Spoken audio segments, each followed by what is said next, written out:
इस कहानी की शुरुआत में हमें एक बैंक दिखाया जाता है जो दुनिया के सबसे मुश्किल बैंक्स में से एक था, जहां घुसना लगभग नामुमकिन माना जाता था। इस जगह की सिक्योरिटी इतनी खतरनाक थी कि चोरी से जुड़ी किसी भी छोटी हरकत पर 15 गार्ड्स तुरंत गोली चलाने के लिए तैयार रहते थे। इसके अलावा पूरे बैंक में कैमरास का बहुत बड़ा जाल लगा हुआ था, जिनमें मोशन सेंसर्स भी लगे थे। अगर कोई हलचल होती तो तुरंत अलार्म बज जाता और पूरा सिक्योरिटी सिस्टम चालू हो जाता। सबसे डरावनी बात यह थी कि बैंक के ठीक सामने स्पेनिश आर्मी का हेडक्वार्टर्स था, जहां हर समय 500 मरीन्स हथियारों के साथ तैयार रहते थे ताकि किसी भी हमले का जवाब तुरंत दिया जा सके। लेकिन मुश्किलें यहीं खत्म नहीं होती थी। इस बैंक का हेड ऑफ सिक्योरिटी पहले नेशनल सिक्योरिटी एजेंसी में क्राइम और टेररिज्म के खिलाफ डायरेक्टर रह चुका था। उसका नाम गुस्तावो था और वह बहुत चालाक और निर्दयी आदमी था। गुस्तावो हमेशा हर छोटी चीज पर नजर रखता था। उसे किसी पर भरोसा नहीं था और उसे जरा सा भी शक होता तो वह तुरंत एक्शन लेता था। इसलिए इस बैंक में चोरी करने का सपना भी लोग देखने से डरते थे। लेकिन इतनी मुश्किलों के बाद भी कुछ थीव्स ने इस बैंक में घुसने का प्लान बनाया,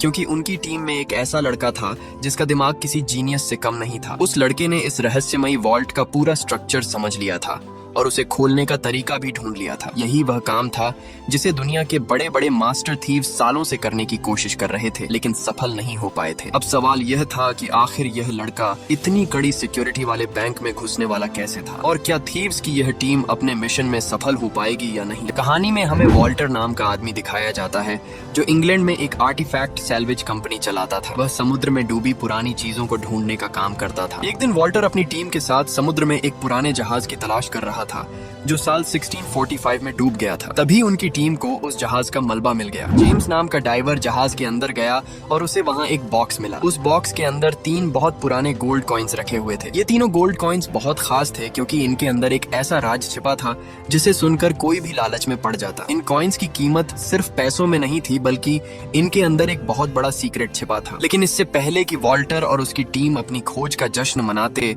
अचानक उनका जहाज स्पेनिश नेवी ने घेर लिया। स्पेनिश नेवी ने कहा कि वॉल्टर की टीम ने उनकी टेरिटोरियल वाटर्स में जाकर ये आर्टिफैक्ट्स निकाले हैं, इसलिए अब इन सब चीजों पर स्पेन सरकार का हक है। उसके बाद नेवी ने वॉल्टर की टीम से सारी चीजें छीन ली, यहाँ तक कि वह बॉक्स भी जिसमें तीनों गोल्ड कॉइन्स रखे हुए थे। स्पेन की गवर्नमेंट उन कॉइन्स को लेकर दुनिया के सबसे सुरक्षित बैंक में रख देती है। वॉल्टर ये सब देखकर अंदर से टूट जाता है क्योंकि उसकी टीम ने उन कॉइन्स को समुद्र से निकालने के लिए बहुत मेहनत की थी। वॉल्टर उन कॉइन्स को वापस पाने के लिए बैंक में चोरी करने का प्लान बनाता है, लेकिन उसे पता था कि सिर्फ बैंक के अंदर घुसना ही बहुत मुश्किल था और वॉल्ट खोलना तो उससे भी ज्यादा खतरनाक काम था। इसी दौरान वॉल्टर को एक ऐसे लड़के के बारे में पता चलता है जो अपनी उम्र से कहीं ज्यादा इंटेलिजेंट था। उस लड़के का नाम टॉम था। टॉम अभी स्टूडेंट था और उसकी पढ़ाई भी पूरी नहीं हुई थी, लेकिन उसकी इंटेलिजेंस इतनी जबरदस्त थी कि बड़ी बड़ी कंपनीज उसे नौकरी देने के लिए तैयार थी। वे उसे हर महीने $4 लाख से भी ज्यादा सैलरी और बहुत सारी सुविधाएं देने का वादा कर रही थी। लेकिन टॉम बाकी लोगों जैसा नहीं था। वह किसी के नीचे काम करके अपनी जिंदगी बिताना नहीं चाहता था। उसका दिमाग हमेशा कुछ अलग करने के बारे में सोचता रहता था। एक दिन टॉम अपने पिता के साथ बैठकर बात कर रहा था। उसके पिता उसे समझाते हैं कि किसी अच्छी कंपनी में नौकरी कर लो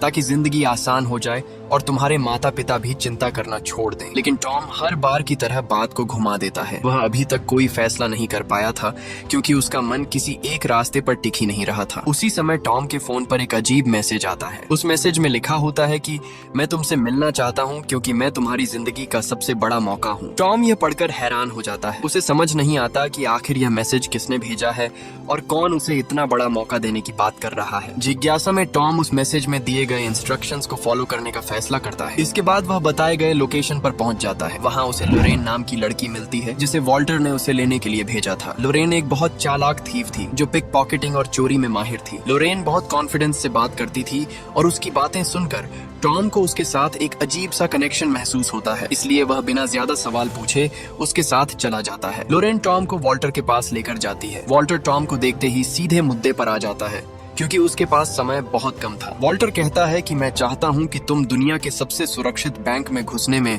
हमारी मदद करो ताकि मैं वह चीज वापस ले सकूं जो मैंने खुद समुद्र से निकाली थी। टॉम ये सुनकर हैरान हो जाता है। वह वॉल्टर से पूछता है कि क्या तुम्हें मैं कोई प्रोफेशनल थीफ लगता हूँ। वॉल्टर जवाब देता है कि मैंने इस मीटिंग से पहले तुम्हारे बारे में पूरी जानकारी निकाली है। मुझे किसी थीफ की नहीं बल्कि ऐसे इंसान की जरूरत है जो उस वॉल्ट का सिस्टम समझ सके। टॉम फिर पूछता है कि आखिर मैं तुम्हारी मदद क्यों करूं? तब वॉल्टर उसे बहुत बड़ा लालच देता है। वॉल्टर कहता है कि अगर यह काम सफल हो गया तो तुम्हें इतना पैसा मिलेगा कि तुम्हारी आने वाली 5 पीढ़ियां आराम से जिंदगी जी सकती हैं। इतना कहने के बाद वॉल्टर स्पेन का एक प्लेन टिकट टॉम के सामने रख देता है और वहां से चला जाता है। टॉम थोड़ी देर तक उस टिकट को देखता रहता है। उसके मन में बार बार वही बात घूम रही थी कि क्या वह सच में दुनिया के सबसे सुरक्षित बैंक को चैलेंज कर सकता है। थोड़ी देर रिसर्च करने के बाद टॉम के अंदर एक्साइटमेंट बढ़ने लगती है। वह अपनी इंटेलिजेंस को एक बार परखना चाहता था, इसलिए उसने स्पेन जाने का फैसला कर लिया। स्पेन पहुंचने पर एयरपोर्ट पर फिर से लोरेन उसे लेने आती है। वह टॉम को लेकर सीधे ग्रुप के हेडक्वार्टर्स पहुंच जाती है। वॉल्टर टॉम को देखकर बहुत खुश होता है क्योंकि अब उसकी टीम को वह दिमाग मिल चुका था जिसकी उन्हें सबसे ज्यादा जरूरत थी। इसके बाद टॉम की मुलाकात बाकी क्रू मेंबर से करवाई जाती है। क्लाउस एक जीनियस कंप्यूटर हैकर था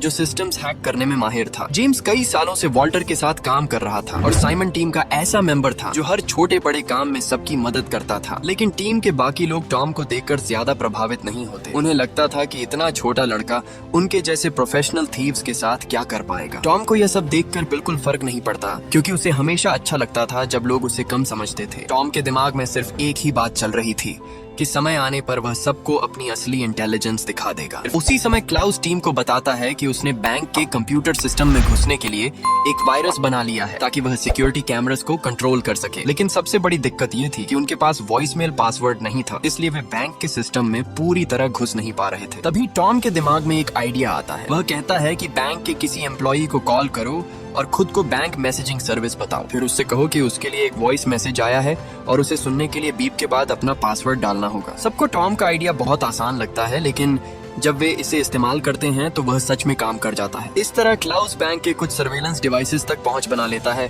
और पूरी टीम टॉम की इंटेलिजेंस देखकर हैरान रह जाती है। हालांकि टॉम का यह आइडिया बहुत बड़ा साइंटिफिक ट्रिक नहीं था, लेकिन जिन लोगों को इसकी जानकारी नहीं थी उनके लिए यह काम लगभग नामुमकिन माना जाता था। वॉल्टर अब टॉम पर भरोसा करने लगा था, इसलिए उसने उन 3 गोल्ड कॉइन्स का असली राज टॉम को बताने का फैसला किया। वॉल्टर बताता है कि 16वीं सदी में एक इंग्लिश सेलर स्पेन के रॉयल शिप पर बहुत बड़ा ट्रेजर लेकर जा रहा था, लेकिन बाद में वह ट्रेजर कहीं छिपा दिया गया और उसकी जगह का पता किसी को नहीं चला। करीब 30 साल पहले वॉल्टर ने एक पुरानी चिट्ठी खरीदी थी जिसमें उस ट्रेजर के बारे में कुछ क्लूज लिखे हुए थे। बाद में वॉल्टर को पता चला कि ट्रेजर की असली लोकेशन और उसके कोऑर्डिनेट्स उन 3 गोल्ड कॉइन्स पर खुदे हुए हैं। वॉल्टर ने कई साल समुद्र में उन कॉइन्स को ढूंढने में लगा दिए थे और अब जब आखिरकार उसे वे कॉइन्स मिले तो स्पेन सरकार उन्हें दुनिया के सबसे सुरक्षित बैंक में ले गई। वॉल्टर टॉम से वादा करता है कि अगर यह मिशन सफल हो गया तो ट्रेजर की कीमत बराबर बराबर सब में बांटी जाएगी, और अगर किसी वजह से वे असफल हो गए तो भी वह टॉम को उसकी मेहनत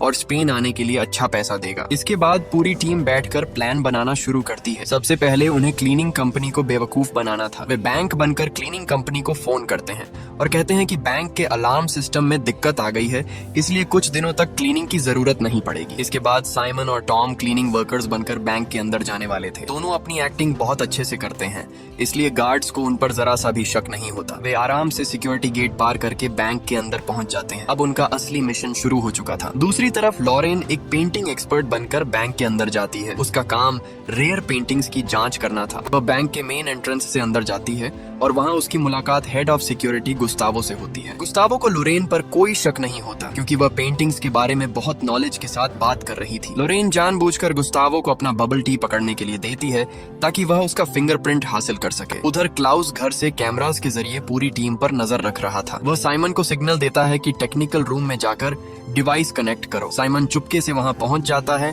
और अपने साथ लाया डिवाइस सिग्नल पोर्ट्स में जोड़ देता है ताकि क्लाउस पूरे सिक्योरिटी सिस्टम तक पहुंच बना सके। इसी बीच लोरेन को एक गार्ड बैंक प्रेसिडेंट के ऑफिस में ले जाता है जहां उसे कुछ रेयर पेंटिंग्स चेक करनी थी। जैसे ही गार्ड बाहर जाता है लोरेन तुरंत अपना स्पेशल स्कैनर निकालती है और पेंटिंग को तेजी से स्कैन करने लगती है। क्लाउस कैमरा फुटेज को स्लो करके एडिट कर देता है ताकि सिक्योरिटी टीम को लगे कि लोरेन अभी भी पेंटिंग देख रही है, लेकिन असल में लोरेन वॉल्ट की की ढूंढ रही थी ताकि उसकी कॉपी बनाई जा सके। आखिरकार उसे पहली की मिल जाती है और वह स्पेशल 3D डिवाइस से उसकी कॉपी बनाना शुरू कर देती है। लेकिन तभी अचानक बैंक प्रेसिडेंट कमरे में आ जाता है। अब सिचुएशन बहुत खतरनाक हो चुकी थी क्योंकि कैमरा पर चल रही फेक फुटेज खत्म होने वाली थी। अगर सिक्योरिटी सिक्योरिटी टीम को असली और फेक फुटेज में फर्क दिख जाता तो पूरा मिशन वहीं खत्म हो जाता। लोरेन बहुत चालाकी से प्रेसिडेंट से कहती है कि थोड़ा दूर खड़े हो जाइए ताकि मैं आपकी फोटो ले सकूं। प्रेसिडेंट को कुछ भी शक नहीं होता और वह उसकी बात मान लेता है। इसी वजह से लोरेन मुश्किल से बच जाती है। प्रेसिडेंट फिर कमरे से बाहर चला जाता है और लोरेन जल्दी से दूसरी की को भी स्कैन करने लगती है। उधर टॉम का काम वॉल्ट की ऊपर से स्कैनिंग करना था ताकि उसका पूरा स्ट्रक्चर समझा जा सके। टॉम चुपके से मीटिंग रूम में जाता है और टेबल के नीचे स्कैनर चालू कर देता है, लेकिन तभी अचानक कुछ लोग मीटिंग के लिए कमरे में आ जाते हैं। अब टॉम के पास छिपे रहने के अलावा कोई रास्ता नहीं था। एक आदमी के हाथ से कुछ पेपर्स नीचे गिर जाते हैं और वह उन्हें उठाने के लिए नीचे झुकने ही वाला होता है, लेकिन तभी अचानक अलार्म बज उठता है और वहां मौजूद सभी लोग बाहर भागने लगते हैं। टॉम बहुत मुश्किल से पकड़े जाने से बच जाता है। और दोस्तों, अगर अभी तक आपको टॉम का ये हाई आईक्यू प्लान पसंद आ रहा है तो जल्दी से वीडियो को लाइक कर दो और चैनल को सब्सक्राइब भी कर लेना, क्योंकि आगे कहानी और भी ज्यादा मजेदार होने वाली है। अब पूरी सिक्योरिटी फोर्स अलर्ट हो चुकी थी और सामने मौजूद आर्मी भी कॉम्बैट पोजीशंस लेने लगी थी। अलार्म बजते ही पूरे बैंक में हड़कंप मच गया। सामने मौजूद आर्मी तुरंत हरकत में आ गई और सोल्जर्स ने बैंक को चारों तरफ से घेर लिया। हेड ऑफ सिक्योरिटी गुस्तावो ने तुरंत आदेश दिया कि जब तक जांच पूरी नहीं होती तब तक कोई भी इंसान बैंक से बाहर नहीं जाएगा। उधर लॉरेन दूसरी की कॉपी बनाकर उसे वापस रखने ही वाली थी कि तभी प्रेसिडेंट वहां पहुंच जाता है और उसे अपने साथ बाहर चलने के लिए कहता है। पूरी टीम बहुत घबरा जाती है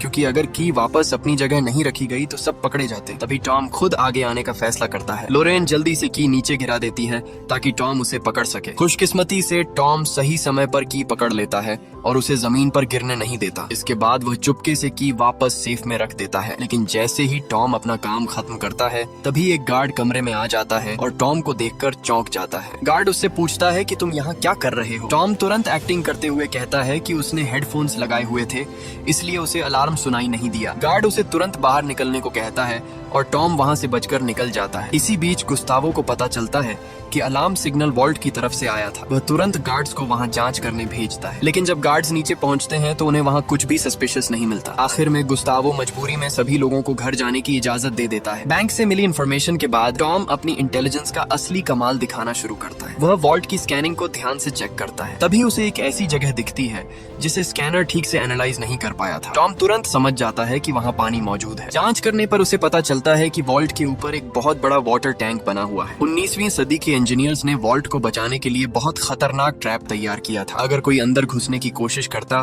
तो पूरा वॉल्ट पानी से भर जाता। टॉम ये भी समझ जाता है कि उस समय मोशन डिटेक्शन टेक्नोलॉजी नहीं थी, इसलिए इंजीनियर्स ने एक जायंट बैलेंस स्केल का इस्तेमाल किया था। जैसे ही कोई इंसान उस स्केल पर कदम रखता, सिस्टम एक्टिवेट हो जाता और पानी तेजी से वॉल्ट के अंदर भरने लगता। अब सबसे बड़ी मुश्किल ये थी कि आखिर उस जायंट स्केल को रोका कैसे जाए, क्योंकि अगर वह एक्टिवेट हो गया तो अंदर जाने वाला इंसान जिंदा बाहर नहीं आ सकता था। उधर बैंक में हुए अलार्म इंसिडेंट की वजह से गुस्तावो को प्रेसिडेंट की डांट सुननी पड़ती है, क्योंकि टूरिस्ट्स डर गए थे। असल में उस समय वर्ल्ड कप चल रहा था और बैंक के बाहर वाले स्क्वायर में हजारों लोग स्पेन टीम को सपोर्ट करने के लिए जमा होते थे। प्रेसिडेंट का एडवाइजर कहता है कि शायद जायंट स्क्रीन्स और जनरेटर्स की मैग्नेटिक फील्ड्स की वजह से अलार्म बज गया होगा। दूसरी तरफ जेम्स और साइमन सीवर के रास्ते जायंट स्केल के नीचे तक पहुंच जाते हैं ताकि उसके स्ट्रक्चर को समझा जा सके। वहां पहुंचकर उन्हें पता चलता है कि टॉम सही था। वह स्केल पुराने समय की इंजीनियरिंग का एक जबरदस्त नमूना था, लेकिन सबसे बड़ी परेशानी अभी भी बाकी थी। वॉल्ट तक रास्ता बनाने के लिए ड्रिलिंग करनी पड़ती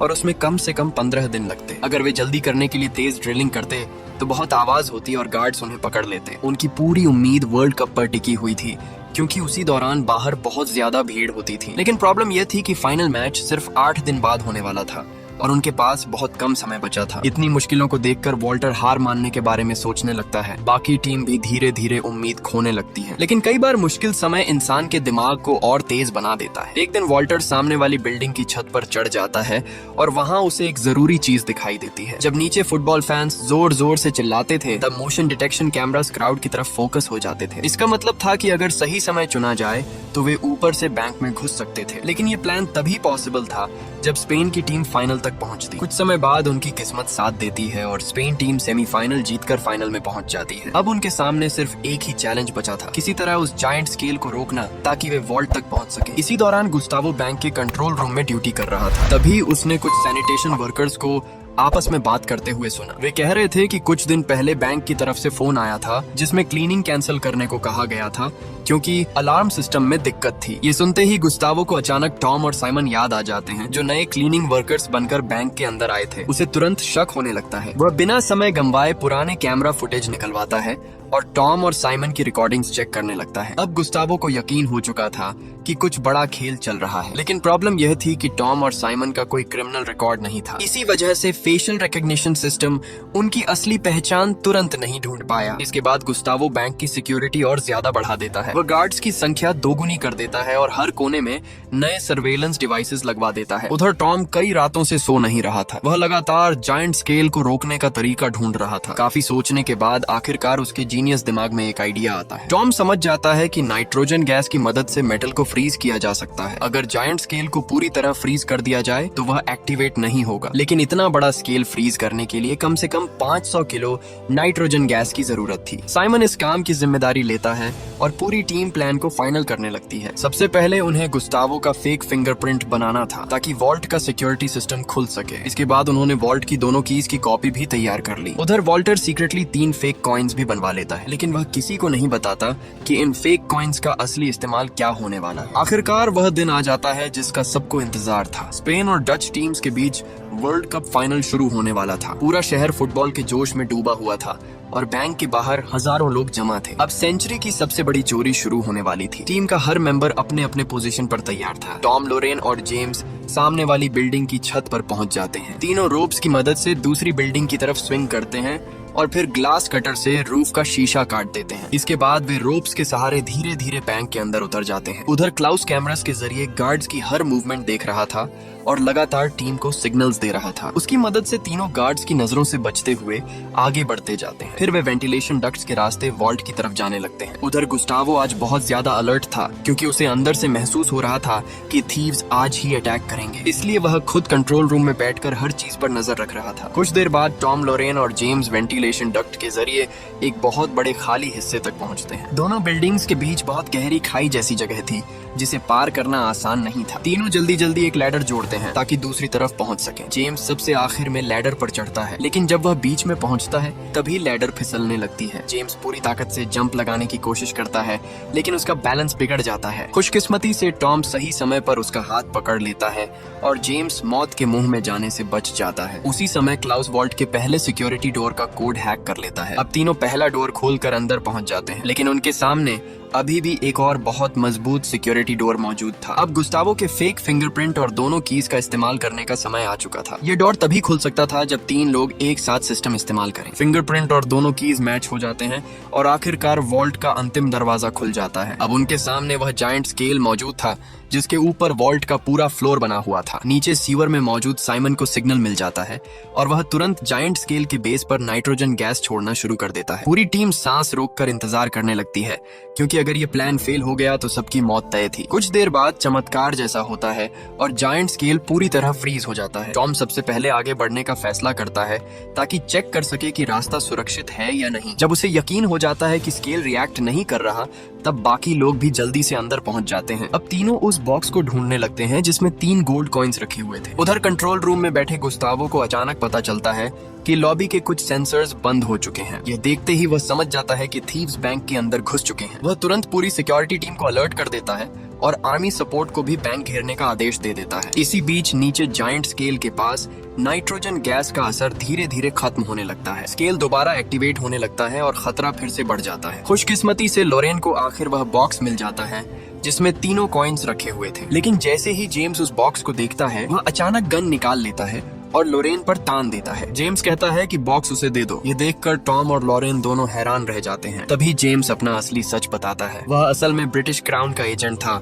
और उसका मिशन उन कॉइन्स को इंग्लैंड वापस ले जाना था। उधर जायंट स्केल अब पूरी तरह नॉर्मल होने लगा था और वॉल्ट का ट्रैप फिर से एक्टिवेट हो चुका था। सिचुएशन बहुत खतरनाक हो गई थी, इसीलिए लोरेन मजबूरी में बॉक्स जेम्स की तरफ फेंक देती है। इसके बाद वह टॉम के साथ बाहर निकलने की कोशिश करती है, लेकिन तब तक बहुत देर हो चुकी होती है। वॉल्ट का भारी दरवाजा तेजी से बंद हो जाता है और तीनों अंदर फंस जाते हैं। अचानक पाइप से बहुत तेज पानी निकलना शुरू हो जाता है और पूरा वॉल्ट पानी से भरने लगता है। उधर सोल्जर्स भी मधुमक्खियों की तरह बैंक के अंदर घुसने लगते हैं। वॉल्ट के अंदर पानी तेजी से ऊपर बढ़ रहा था। कुछ ही मिनटों में वहाँ सांस लेना मुश्किल होने वाला था, लेकिन जेम्स पहले से इस ट्रैप के बारे में जानता था, इसलिए वह अपने साथ डाइविंग टूल्स लेकर आया था। प्रोफेशनल डाइवर होने की वजह से जेम्स बिना घबराए पानी के नीचे चला जाता है और ड्रेनेज पाइप से निकलने की कोशिश करने लगता है। लेकिन टॉम और लोरेन बहुत बुरी तरह फंस चुके थे। पानी अब उनके गले तक पहुंच चुका था। अगर पानी नहीं रुका तो दोनों की मौत पक्की थी। तभी मौत के इतने करीब पहुंचकर टॉम का जीनियस दिमाग फिर काम करता है। टॉम अचानक समझ जाता है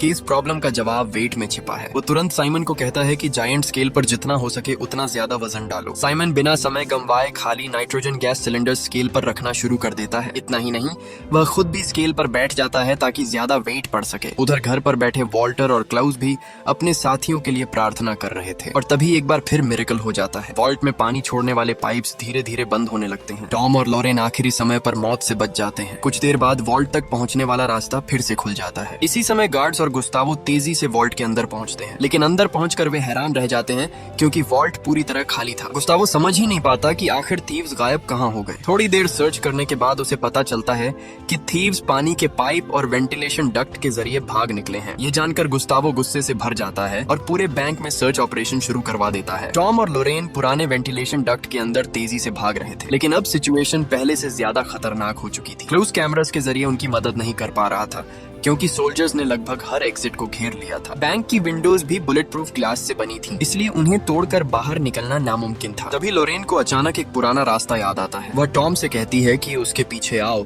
क्योंकि तीसरी मंजिल पर एक रास्ता हो सकता है। उधर गार्ड्स लगातार दोनों का पीछा कर रहे थे और गुस्तावो को पूरा भरोसा था कि अब थीव्स ज्यादा दूर नहीं जा पाएंगे। टॉम और लोरेन तेजी से भागते हुए बैंक प्रेसिडेंट के ऑफिस में घुस जाते हैं। गुस्तावो ये देखकर बहुत खुश होता है क्योंकि उसे लगता है कि दोनों खुद उसके जाल में फंस गए हैं। लेकिन जब गार्ड्स ऑफिस का दरवाजा तोड़कर अंदर घुसते हैं तब वहाँ कोई भी नहीं होता। ये देखकर सब हैरान रह जाते हैं। असल में जब लॉरेन पहले पेंटिंग्स चेक करने इस रूम में आई थी तब उसने नोटिस किया था कि प्रेसिडेंट स्मोकिंग करने के लिए अक्सर एक विंडो खुली छोड़ देता है। उसी विंडो के रास्ते टॉम और लोरेन बाहर निकल चुके थे। गुस्तावो नीचे सड़क की तरफ देखता है और उसे दोनों की परछाइयां भीड़ में गायब होती दिखाई देती हैं। गुस्से में गुस्तावो गन निकालकर दोनों पर गोली चलाना चाहता है, लेकिन तभी उसका एक आदमी उसे रोक देता है। वह कहता है कि नीचे हजारों लोग मौजूद हैं और अगर गोली चली तो बहुत बड़ा हादसा हो सकता है। इसके बाद गुस्तावो सोल्जर्स को आदेश देता है कि ब्लैक कपड़ों में भाग रहे दोनों थीव्स को तुरंत पकड़ो। लेकिन टॉम और लॉरेन पहले से इसके लिए तैयार थे। दोनों तुरंत अपने ऊपर के काले कपड़े उतार देते हैं और फुटबॉल सपोर्टर्स की तरह क्राउड में मिल जाते हैं। इतना ही नहीं, दोनों एक दूसरे को हग करने लगते हैं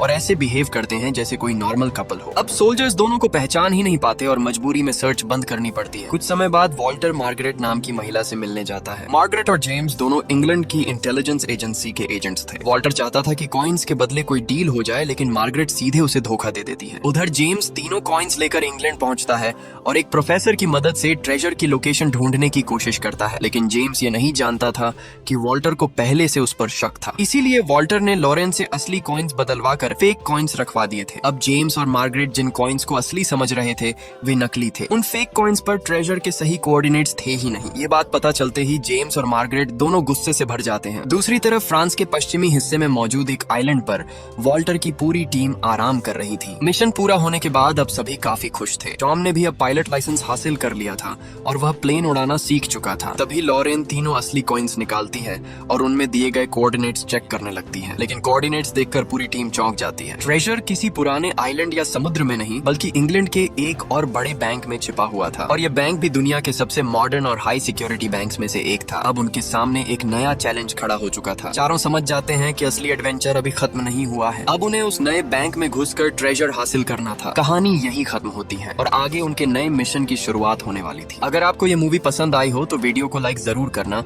और चैनल को सब्सक्राइब भी कर लेना ताकि ऐसी और मजेदार मूवीज आप तक पहुंचती रहे। जरूर कर